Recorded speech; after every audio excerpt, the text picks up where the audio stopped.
Gracias por continuar y bueno, pues en esta edición sobre la salud en México, el diagnóstico, el debate y las soluciones, que pues no se trata nada más, ahora como dicen en el argot, doctor, el remedio y el trapito, ¿no? Creo que tú has hecho denuncias muy puntuales, pero a su vez has ido acompañando sobre políticas públicas que se pudieran instrumentar. Y me quiero referir a la iniciativa que desde el 2019 pues más de 3,000 días, decías tú, ¿no? Sobre el tema de la diabetes tipo 1. Quiero detenerme aquí porque me parece también un poco criminal, por no decirlo menos, como si ya fue publicada la ley el 10 de mayo del 2023, a la fecha no han hecho la observancia las autoridades, entiéndase, salud, economía, COFEPRIS, y te dejo los micrófonos porque tú eres el que debes de dar el resumen y no yo, pero quiero que hablemos por favor de ello, si eres tan amable. Con mucho gusto, Rosa. Mira, primero comentarte que hay tres tipos de diabetes. La diabetes que ocurre durante el embarazo, donde el niño aumenta mucho de peso, son productos que pesan más de 3 kilos, algunos 4 o 5 kilos, y que claramente se ven afectados y aumenta mucho la morbilidad, la probabilidad de enfermarse del niño o de la mamá por el embarazo.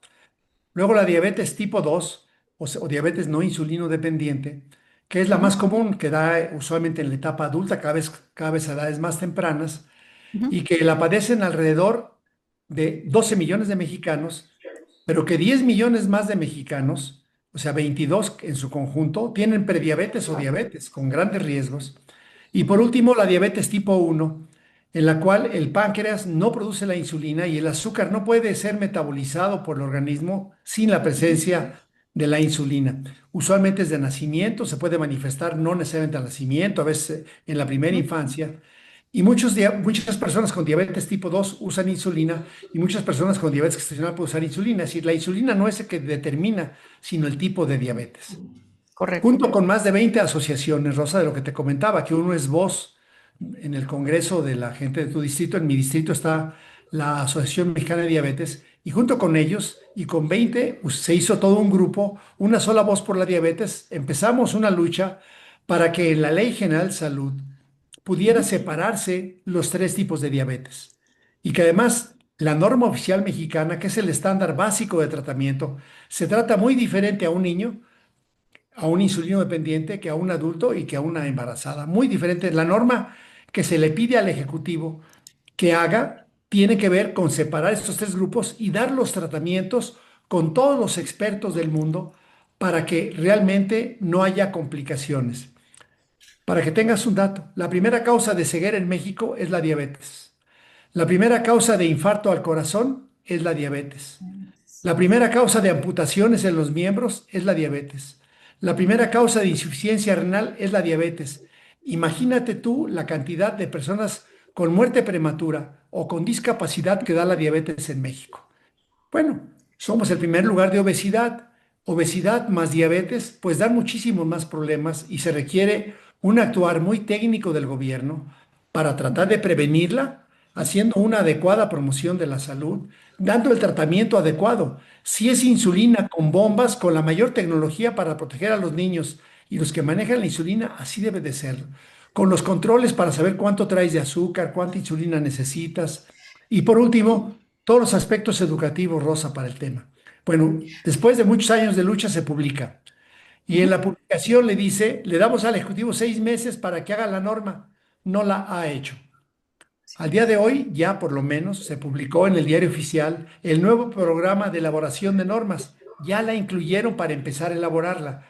Nosotros pensamos que llevará alrededor de un año, y quizás ya para el próximo año, cuando estemos platicando aquí otra vez con tu amable auditorio, ya platiquemos cómo viene la norma. Estando la norma, es obligatoria para el sector público, para el sector privado y para el sector social, y establecerá los mínimos de medicamentos, de cuidados, de reactivos, de exámenes, y eso, pues claramente en un país donde la primera causa de mortalidad en su conjunto es esta, diabetes, obesidad, enfermedades cardiovasculares, pues nos dará una mejor esperanza de vida para el futuro.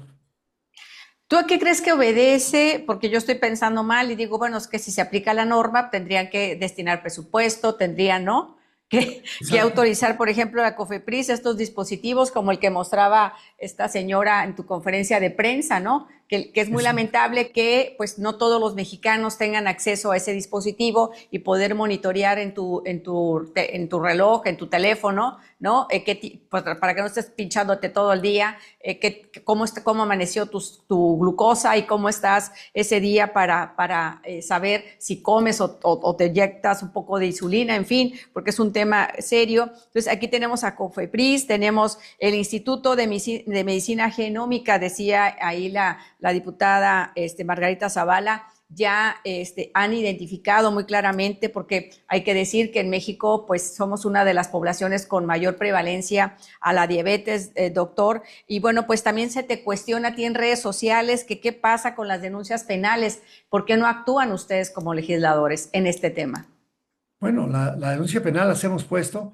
Quien debe actuar es la Fiscalía General de la República, pero pues ahorita es muy cuatroteísta, entonces han archivado todo, no han procesado todo lo que hemos estado denunciando, lo que tú mencionabas hace rato. Tú, cuando empezamos a platicar, a lo mejor vale la pena que digas al auditorio cómo se llama el librito amarillo que tienes ahí a tu izquierda, cómo se llama el título. Este libro amarillo me lo regaló un radioescucha para hablar sobre cómo en México estamos perdiendo lo que tú ya mencionabas, ¿no? Nuestra esperanza de vida. Entonces, ¿Cuánto vale la vida, no? ¿eh? El título es ¿Cuánto vale la vida? Y el título es ¿Cuánto vale la vida? Así Que me es, digan a mí, que me digan a mí cuánto vale el que un niño así con es. diabetes tipo 1 se te muera a ti como madre en la madrugada porque no tuvo la insulina adecuada o porque tuvo un exceso de insulina y cayó en un coma cetósico. Es decir, ¿cuánto cuesta la vida de un hijo? Cuando hoy la tecnología no es cara, es muy barata, considerando que ese es la diferencia entre vivir o morir. Entonces, Así los es. argumentos que le dábamos nosotros al gobierno al presentar la iniciativa es que cuando tú pones la norma oficial mexicana, Rosa, y tienes la capacidad para comprarla, obliga a que al menos la bomba que se utilice sea una bomba oficial, que esté registrada en la COFEPRIS y que sirva. No, y Entonces, querían eliminar las normas oficiales. Gracias a ti que exacto. no las borraron. Pues gracias a todos nosotros y a gente como tú que nos hace Sí, favor de hacerlos. Pues te voy a poner el ejemplo, mira, sí. vapeadores. Prohíben los vapeadores. Bueno, hoy Ajá. la venta de vapeadores está en el mercado negro, una cantidad inmensa de miles de millones de pesos en el crimen organizado, que son los que están negociando el vapeador. No sabemos si es bueno, si es malo, y cuánto daño va a causar. Si no hay norma oficial mexicana, aunque tú compres el dispositivo para la insulina, pues debes asegurarte que esté autorizado por la COFEPRIS, que sea lo mejor. Eso es lo que establece la norma. Por eso es que pedimos no solamente que separaran las tres diabetes, sino que hubiera una norma para el manejo adecuado de las tres. Y ese manejo va a servir para quien tenga dinero, para quien no tenga. Y el gobierno tiene la obligación en estos casos de dar los elementos que claramente es la diferencia en la vida.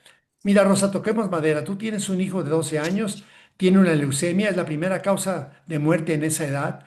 Y para la leucemia tu médico lo ve, es un médico especialista, está en el Hospital General de Tijuana, ahora del IMSS Bienestar, le da el tratamiento y le da 4 medicamentos, pero nomás hay dos. Pues la esperanza de vida a 5 años, ahí se ven con menos tiempo, no es hasta el final, sino a 5 años debiera de ser del 90%. Bueno, en México es del 40%. Miles de niños han muerto porque no ha llegado el medicamento o llega uno, pero no los tres. Pero, Dice la presidenta, no, está llegando casi todo. Pues ojalá que no sea su hijo el que ocupe el casi todo, porque no claro. nos podemos permitir que un niño no reciba, a lo mejor va a morir si recibe todo, pero si no No, recibe, y padre. además explícales, doctor, porque al final del día tú necesitas las 4 dosis. Si no Claro, tienes las dosis, obviamente tu esperanza de vida, pues se viene o el tratamiento se viene, con a todo eso me refiero. respeto, pues al carajo, ¿verdad? Hay que decirlo. Exacto, disminuye muchísimo la posibilidad que ese niño sobreviva Claro, a ese por cáncer. Yo voy a decir, supuesto. está muy malito, pues ¿cómo? Si no se puso el medicamento cuando se tenía que poner, Poner. los medicamentos que se tenían que poner y a las dosis que se tenían que poner. Correcto. Doctor, nos falta el tema que también se abordó en esta conferencia de prensa. ¿Qué avances llevamos con el registro? Porque no hay un registro tampoco de diabéticos en el país. No, bueno, se ha negado a tenerlo, no lo va a haber. El único registro que está obligado en la ley y está puesto en la ley y hubo dinero del Congreso Federal para esto, se quitó, que es el Registro Nacional para el Cáncer. Pues este registro nacional para el cáncer está en la ley vigente, pero no lo hacen. No lo hacen porque ahí sí. Pues tener una persona con cáncer significa reconocer que está, qué tipo de cáncer tiene, qué tan avanzado está, qué tratamientos necesita y tener que pagarlos. Entonces el gobierno no Claro. quiere tener nada que registre cuántos casos. Sí quieren tener registrado tu índice biométrico para saber dónde te mueves, tú que eres comunicadora, en dónde estás, qué dices, pero no quieren saber que si tú eres la comunidad con cáncer, ese dato no les interesa. Les interesa todo aquel en el cual te pueden vigilar, pueden saber qué estás haciendo tú, pero no para atenderte. Así es. Mencionábamos tu libro al arranque del programa y yo quiero retomar un poco este aspecto, doctor, porque en la parte del título del libro que habla del debate, ¿cuáles son los puntos donde más has encontrado resistencia política o ideológica? Casi todo lo que están haciendo ellos lo hacen ideológico. Ok. Como lo No, hacen pues ya. ideológico, toman decisiones políticas. Mira, por ejemplo, tú acabas de decir un problemón, de hecho lo comentábamos un poco antes de que prendiéramos cámaras formales para este Ujú, evento que se va a programar a ver mañana, y decíamos que la diabetes y el sobrepeso es un serio problema. ujú. Fíjate, de millones de pesos, ¿cuánto crees tú que está programado para sobrepeso, obesidad y diabetes en el programa federal de la Secretaría de Salud? Desconozco, dímelo. 800 millones. De 1.000 millones. Millones, 1.000 millones, 1 billón de pesos, de mil Un millones de billón de millones, pesos. solamente 800 millones de pesos. Exacto, No, pues es ridículo. Es ridículo porque estás hablando de la diabetes y la obesidad, pues ya están consideradas por la OMS, una pandemia en México. Hoy tú estás viendo niños que nunca debieron haber muerto por tosferina en México, por Bordetella pertussis. Ujú. ¿Por qué muere un niño por tosferina en los primeros 2 meses de edad? Porque la mamá no fue vacunada. La Así es. vacuna, la vacuna que a las 20 semanas del embarazo debió haberse puesto, si hubiera esta cartilla electrónica de vacunación que estamos pidiendo que haya y que hemos hecho propuestas, el niño no tendría que haber muerto porque la mamá al ser vacunada tiene anticuerpos, los pasa por la placenta al niño y el niño al nacer nace con anticuerpos para que a los 2 meses le pongas la primera vacuna de hexavalente, a Y los continúa, 4 sí. la segunda y a los 6 la tercera. Y entonces ya el niño empieza a hacer sus propios anticuerpos. Todos Claro. los niños que se murieron antes de 6 meses y que ya van más de 45 se murieron por no que hubiera vacunas. Oye, ¿por qué no había vacunas? Porque quitaron las semanas nacionales de vacunación, aspecto ideológico. Oye, ¿por qué no compraron vacunas? Tuvieron un subejercicio casi ahorita sumado en los últimos años de más de 40.000 millones de pesos que aprobamos en el presupuesto y nunca compraron las vacunas. Eso se llama negligencia criminal, A ver, Rosa. en el tema de los subejercicios, diputado, ¿qué se puede hacer ahí? Porque finalmente debe de haber responsables. Claro, se los lleva Hacienda para los proyectos del gobierno. Son subejercicios calculados por el gobierno. Te lo aprueban para que pase, luego Sí.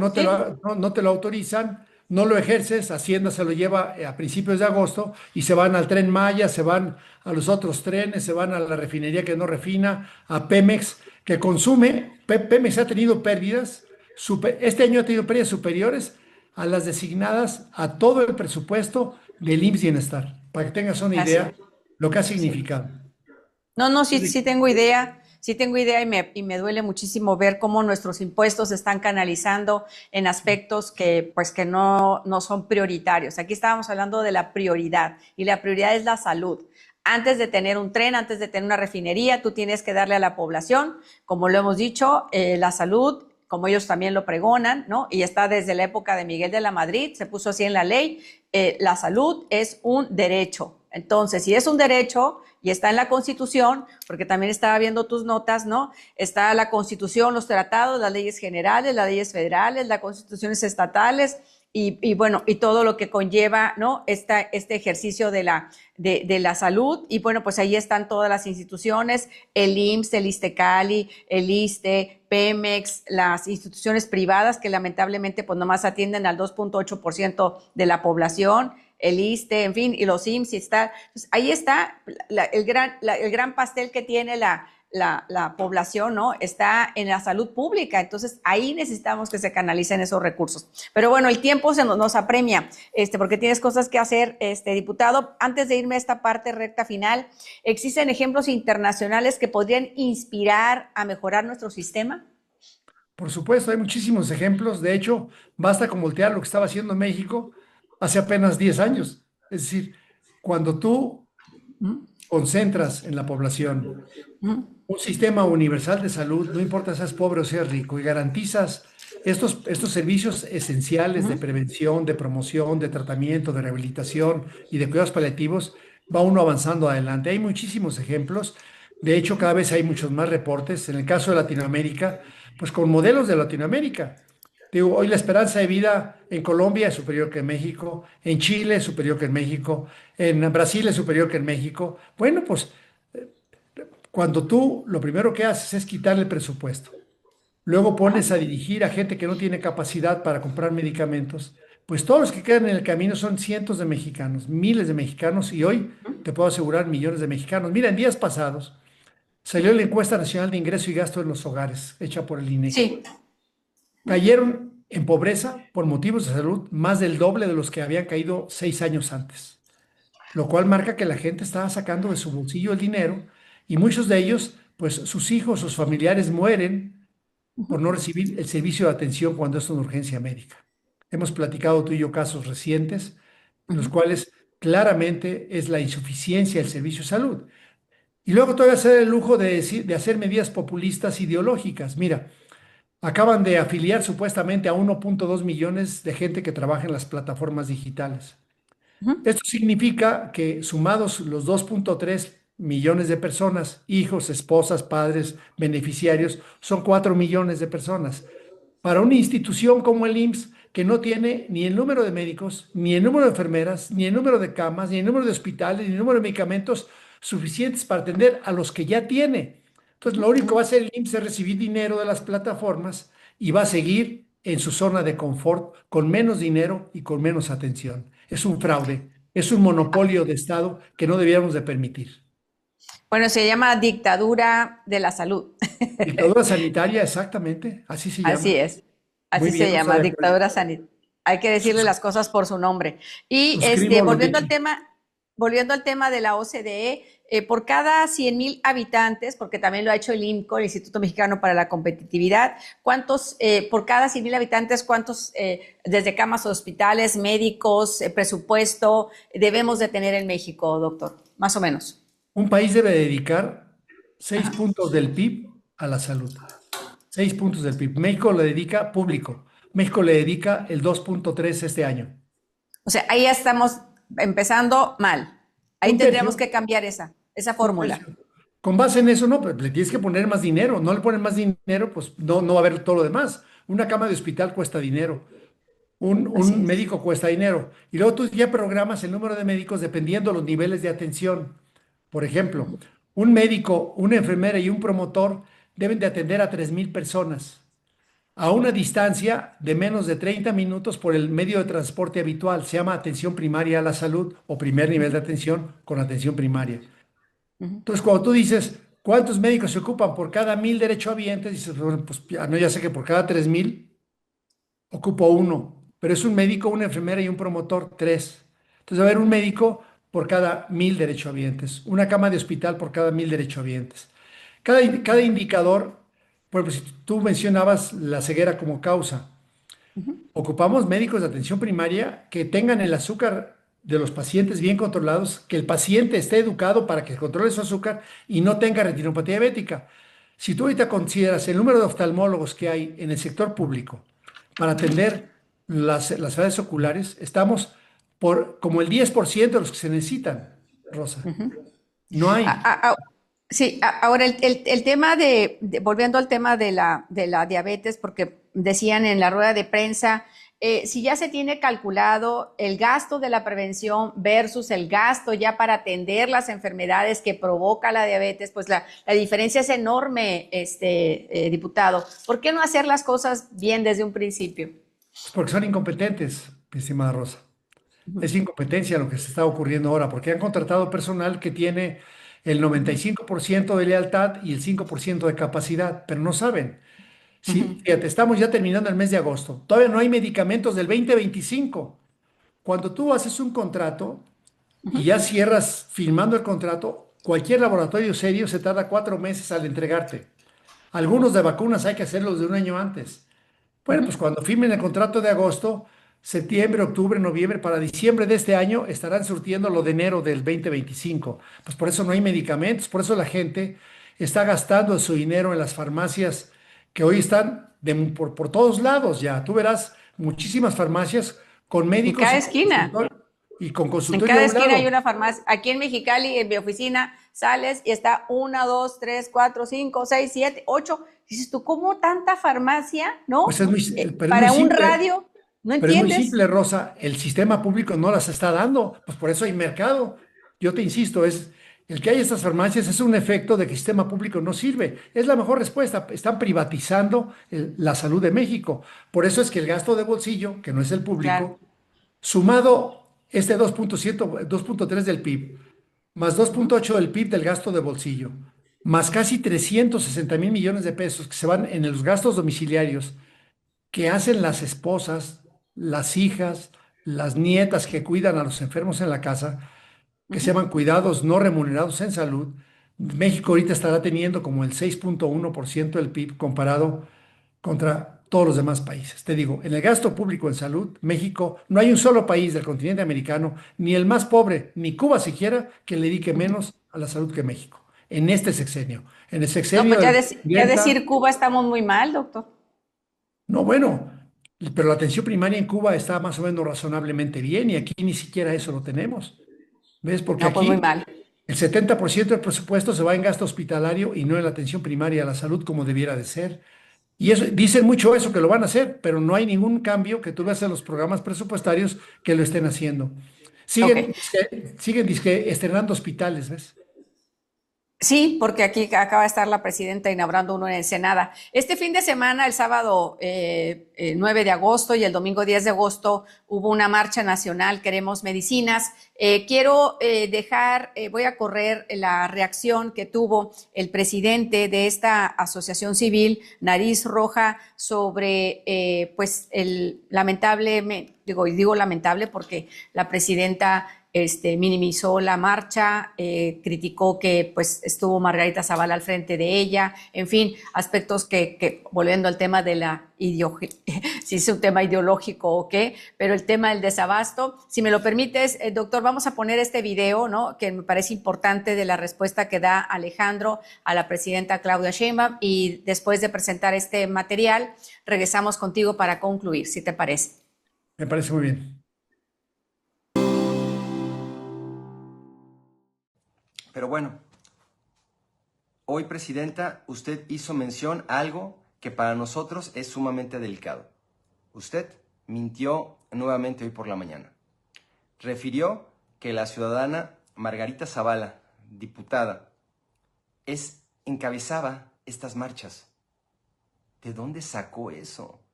La diputada solamente se presentó a un evento que fue la marcha del desabasto de medicamentos.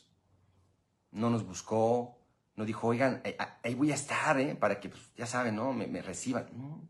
La señora llegó, de hecho traían un megáfono, que por cierto traían unos temas técnicos que hicieron en el video y nos vemos que estamos queriendo arreglarlo. Ni siquiera la saludé. Ella llega, se suma a la marcha y avanza con todos nosotros. Hoy decir que esta marcha estuvo con tema político, Presidenta, nos parece de lo más bajo de su persona, lo más inhumano, porque se va por un tema político y no por la realidad que hay en los hospitales. La gente se está muriendo, Presidenta. Se lo dijo la gente en las calles. Usted acaba de venir aquí a nuestra tierra, Jalisco, a decir que usted sale de las oficinas, que deja los escritorios para hablar y estar con la gente. Que la gente la sienta. Pues hoy salimos a las calles y no. Nosotros no recibimos a nuestra presidenta. Nuestra presidenta no nos acogió. No salió a hablar con nosotros. No nos buscó. Nosotros somos los ciudadanos a los que usted sirve. Y usted ni siquiera hizo por acercarse, mandar a alguien a que nos dijera, oigan, ya escuché sus demandas. Nada. Presidenta, le pedimos de la manera más correcta y atenta, uno, que no mienta. No hay medicamentos en los hospitales. Déjense de mentir. El 95% de compras es un tema que solo ustedes saben. Nosotros no lo podemos debatir porque no tenemos manera de poder evidenciar si ya se compró o no. Eso es un tema de ustedes. Pero lo que sí podemos nosotros mencionar y cuestionar con receta en mano son los faltantes de medicamentos que hay en todo el país, que validamos con el señor Eduardo Clark y con el secretario en las reuniones que hemos tenido. Nosotros no hablamos por hablar, presidenta, nosotros no mentimos. Nosotros hemos tenido reuniones con su equipo y sabemos lo que falta. Ellos ya se lo han referido también a usted, pero usted sale a decir cosas que no son ciertas. Concluyo. Presidenta, ya no mienta. No encuentre pretextos más para buscar cómo opacar, disminuir una queja ciudadana ante un problema que ustedes mismos han generado. No busque más pretextos y encontrar que si Margarita Zavala pudo haber sido Pepe Tuercas o el que no le guste a usted, y ahí hubieran encontrado un pretexto. Por cierto, cuando haya manifestaciones, no pongan las campanas. Se lo digo de cuates. Toda nuestra manifestación, todo el proceso de nuestro discurso estuvo acompañado del campaneo del templo. No le echamos la culpa a nadie, simplemente pues que son cosas curiosas que pasan en la vida. Son cosas curiosas, pero bueno, agradecemos mucho las atenciones del gobierno de la Ciudad de México que nos permitió hacer la marcha en paz. En todas las ciudades, gracias por habernos permitido hacer esto. Y, presidenta, queremos medicina. Ese es el grito de la gente. No, Margarita Zavala. Queremos medicina. No confunda a la gente, no trate de desvirtuar la marcha. Enfóquese en lo que fue el grito ciudadano. Se ve que no escuchó al pueblo. Se distrajo, presidente, una vez más. No es un tema político, es humano. Que tengan muy buenas tardes todos. Cuídense, valientes.